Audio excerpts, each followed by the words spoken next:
know what you're thinking. Here comes a YouTuber sponsored by Milwaukee. I wish that was the case. I have a problem. I'm gonna go through here and review all of these Milwaukee tools that I have bought over the years, and when I was setting them out here, I did not realize that this addiction was that bad. I have $30,000 in credit card debt. Credit card debt. My name's Dan with Gears and Gadgets. Thanks for tuning in. Back with another video a day till this channel hits 100K. This is video 51 now. And I'll talk about kind of how I got here in the first place. It all started with Makita tools. I bought the Makitas and I had a Makita lawnmower. That lawnmower was hot garbage. It could not cut through. It would just get bogged down. It had no ability to mulch. It was just bagged. It bagged terribly. And then if you were to even tap the front wheels on like the edge of a sidewalk or a planting bed, it would just bend. It was garbage. I actually still utilize these tools with a Milwaukee battery adapter on the back, and it seems to work okay. But the angle grinder is probably the next thing to go Milwaukee. Now I'm also going to include affiliate links down below to Acme Tools, where I actually bought a lot of this stuff from. As I was dealing with those Makita tools, I started eyeing up Milwaukee. And this has all been over the course of many years. This is not something where I just went out and bought all these in one shot. The first thing I did was I bought, when there was a sale, I bought this Milwaukee Combo Set. It's a hammer drill and an impact driver. My luck was terrible. This impact driver died really early on. Within the matter of like a week or two, the switch stopped working. So I was like, man, I just can't win with power tools to save my life. So I put in for a warranty request, and that's really when my whole Milwaukee transition happened. Is I ended up getting this thing replaced, no questions asked. It was super painless. And at that point I was like, all right, I guess I'm gonna keep giving Milwaukee a try. I got really frustrated with the Makita mower, and I started eyeing up the Milwaukee mower. All of the reviews were coming in pretty good, but the big thing is like, it's expensive, and it is. But I've learned the more you spend on a tool, the better it is typically. I decided that I wanted to upgrade the lawnmower to the Milwaukee. Now, I don't have a huge amount of grass to cut, but I do have some grass that gets kind of thick, and I love mulching instead of having to bag, because bagging it takes up so much of your trash space that I would just rather mulch it up. And this mower crushes through any of that thick, wet stuff. Now, there are a couple things with this mower that I do not like. I don't love the actuator here for the propulsion. It's kind of in a spot where when you go to pull the mower back, a lot of times you just accidentally tap it, and as you're pulling it back, it lurches forward. And I've actually had that sort of like yank my arm. My least favorite thing of the mower by far is the mulching plug. Has never fully engaged in here. So you actually get a lot of blow by with the clippings. Eventually it'll actually clog up with the clippings and kind of seal itself, but it is really frustrating. Aside from that, this mower is fantastic. Steel deck. The wheels don't bend in if you tap something. This thing has held up really well. It's got a turbo mode. I actually cut on the high speed. When I'm done mowing, pretty much am down to 3 bars, sometimes 2. You've got a speed control here for the self-propulsion, which is great. And then here is the power button. So just overall, love the lawnmower. So now we'll start kind of working our way across the table, maybe coming this way. Try not to miss anything here because there is a lot. Over here, we have my 1/2-inch socket set. Usually I take the 3/8 socket set with me. If I'm going to hit the road, I'll throw them in the truck. These trays also fit in these pack-out carry cases. I have one here labeled mobile socket set, so I can actually grab that. These ratchets are really nice. I mean, listen to the 1/2-inch ratchet has a ton of different stops in the mechanism, and then it's the same with the 3/8. And of course the 1/4-inch there as well. It's also nice too that they have these squared back ends. We'll leave these in the toolbox, but these are my Milwaukee combo wrenches. They also have the adjustable ratcheting ends, which is really nice. Highly recommend this kind of wrench, whether you get one from Milwaukee or not. They're really nice for getting into really weird spaces. These, I definitely give a recommend. Really nice socket set. These, maybe not. I think price-wise, you could probably get something cheaper. I've never had any issues with them. I think they're super high quality, but price-wise, you could probably get something a little cheaper. But there's also a value to me with the fact that these plastic trays that they came in literally fit down to like a millimeter in this drawer.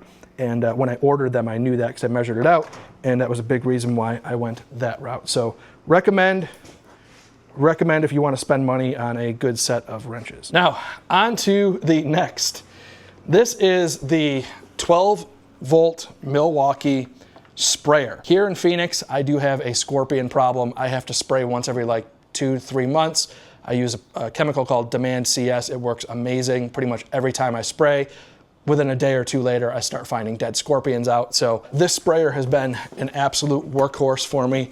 I've used the absolute crap out of it. Now, the next tool that I'm going to talk about is something that I have no business owning whatsoever. But I bought it because it was labeled incorrectly at Home Depot. This is a 12-volt grease gun. I've actually used this not nearly enough to own it, but enough to be happy that I do. I want to say this was like accidentally marked like 50 bucks cheaper than what it normally was.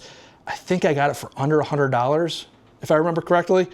And when I saw it, I was like, if they're gonna honor that price, heck yeah, I'm buying it. I used to have one of the, pistol grip ones. Those suck. This work light. I kind of have like an LED light obsession. This one I don't use all that often, but I actually use this every time I do the tonneau cover videos. This light throws 360 degrees of light, and I actually get a really, really good image using this light.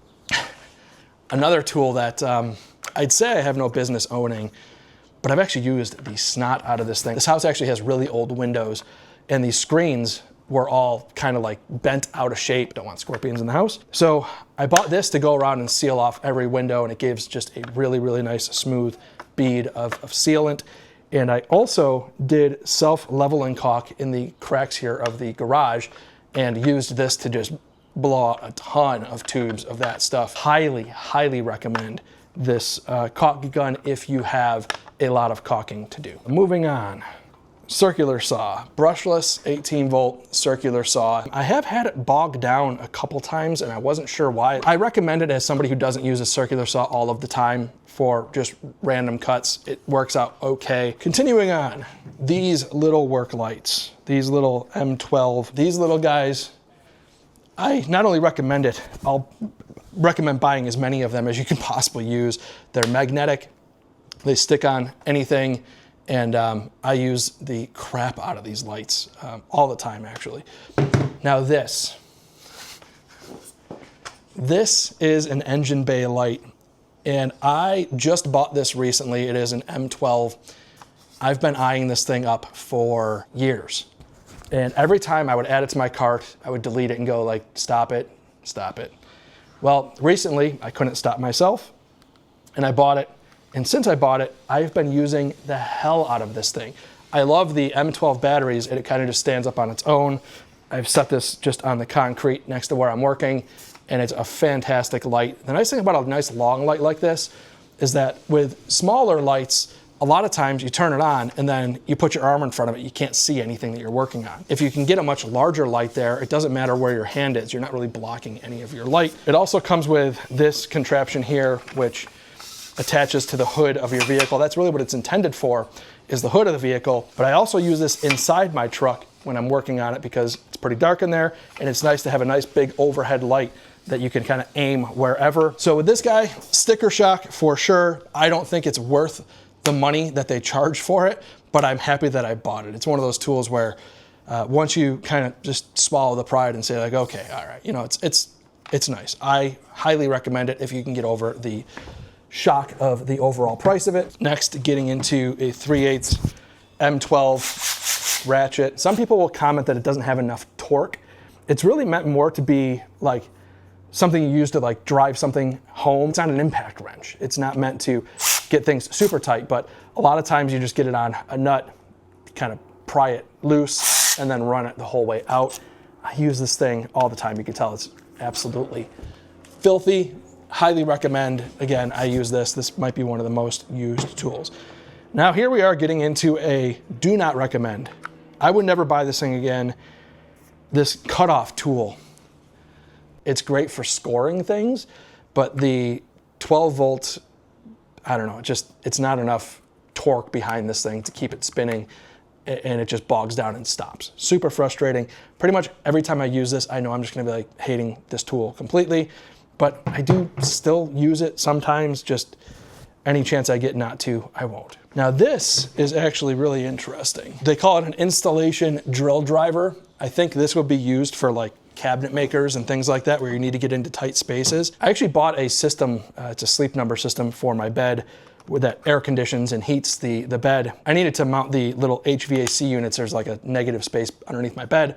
So I actually went out and bought this specifically for that project. But I use this all the time, basically just as like an electric screw gun as opposed to like a drill. But it's also nice for doing like slow controlled stuff because I can get into tight spots with it. And then of course, just a regular spring-loaded chuck here for like quick disconnect stuff. And like I said, I use this thing all the time. Highly recommend that one as well. Now the Jigsaw, just bought this Jigsaw, and again, this is an M12, and I used this for the cabinet making that I was doing out here in the garage. It actually has an automatic setting as well, which is really nice, and it'll kind of speed up, slow down through cuts. A little wheel that you can put, and I actually like to leave it on automatic. I like this Jigsaw.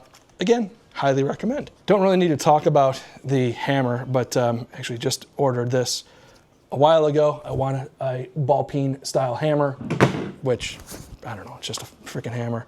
Measuring tapes, just buy the cheapest measuring tape that has a decent standout. This actually might be the first Milwaukee, I think it's actually definitely the first Milwaukee tool I ever had. I probably owned this little handsaw for, 10 years. It's been in my toolbox forever. Now I never use it because I bought this M12 hacksaw. Again, a brushless fuel M12. I use the shit out of this thing to make a really slow cut without getting into like an 18 volt hacksaw that is just gonna just demolish. It's basically what they're used for, is demo, and just really kind of rough cut through things. Leaf blower. Leaf blower is okay. There's, I think, a newer version of this. It works for what I need. It kind of has a weird, like, just real general pattern of airflow that I don't always super love, but again, I don't have that large of a yard. The M18 brushless weed whacker. I like the fact that it has the string trimmer attachment, and then also the edger, and I use the edger all the time too. It's really easy just to swap those over. Now, this is insane. All right, this hatchet. I bought this thing really for one use, but I knew that I was gonna use the crap out of it for trimming up palm trees and things like that, which I have to do quite frequently. But I redid my kitchen a few years ago, and I used 2x4s to frame up and support the granite countertop where the dishwasher inset. Well, unfortunately, the dishwasher a few months later went out, and the new dishwasher that I bought, when I went to push it in, that 2x4 was actually just kind of hanging down just a little bit to the point where it was like keeping the dishwasher from going back far enough, and just in one little spot. So I was looking for tools, and I'm like, man, what can I do to like get into this awkward space and just kind of notch out a little bit of that 2x4? And I went to Home Depot and I saw this little hacksaw, and I was like, oh, that's perfect. I can just get in there and basically use the rounded edge and just kind of go down and like sort of shape that 2x4 to what I needed. It cut that really well. And then I have since used this to trim up all kinds of things. This thing gets way more use than I thought it would. Huge fan of this hatchet. Now, unfortunately, that hatchet is not large enough to drop an entire tree. Maybe I could have, probably not safely. And last year, my irrigation went out. I didn't know for many, many, many weeks, and one of the palm trees in my front yard died. So I gave it like a whole year to come back. However, we were having a windstorm recently, and the entire top of the palm tree just fell off, and I was like, oh, okay. It was basically, Our pets' heads are falling off! and there was no repair on that. So for weeks, I'd be out here in the garage, and every landscaper that drove by would be like, oh, you want me to drop that tree? You want me to drop? No, I'll do it. I'll do it eventually. And that's when I went to Home Depot and bought the Milwaukee 18 volt chainsaw. And this thing dropped that palm tree in like 10 seconds. It was like super fast, lopped it all apart. That thing was just an animal. This is one of those tools where like, I'll probably never use it all that frequently, but with the monsoon storms that come through here, you know, if we have a tree that falls and blocks a road, it's nice to have a chainsaw to be able to go out there and kind of chop it up, kick it off to the side until landscapers can come around and pick it up. Now, the last tool that I bought here is this M12 FUEL vacuum, and this thing has a bunch of really bad reviews online. I don't know why. I don't think it's intended to replace a full-blown shop vac. It doesn't have the same suction power as something like that, but this is so freaking convenient. Just even like walking around the house, even my wife has been using it. Instead of using the little dust buster, I've seen her using this thing. It's just a really convenient package to walk around and clean up the house with. So highly recommend, actually really highly recommend that. I've had really good luck with it. The battery runtime isn't fantastic, but I don't think, again, it's meant to go and vacuum your entire house with. It's meant more for like spot cleaning, and it works great for couches. And then I also use it like on the workbench out here. Just a really, really fantastic tool. So out of all of these tools, the only ones that I recommend not to buy is this cutoff wheel, which I think is absolute garbage. I don't know how that ever got out of Milwaukee in general. And you know, maybe like a powered grease gun, something like that you're just not going to use all that often. And I'll actually go as far as to say even the 12-volt caulk gun. Like, that's a really specialized tool, but there's a lot of deals to be had out there. If you can get like a M12 high output, this is the XC 5.0, or maybe like a high output 18-volt battery. If you can catch the right battery deals where you get like, you buy the tool, free battery, or you know, one of those kinds of things, there's just a lot of really, really good deals. And I think that Milwaukee honestly deserves all of the fandom that they get with people out there in the world, because they just make incredible tools, except for this stupid cutoff wheel. So with that said, thank you guys very much for tuning in. If this is your first time tuning in, please hit that subscribe button down below. Remember, likes go a long way to help support the channel. See you guys next time. I gotta clean all this up.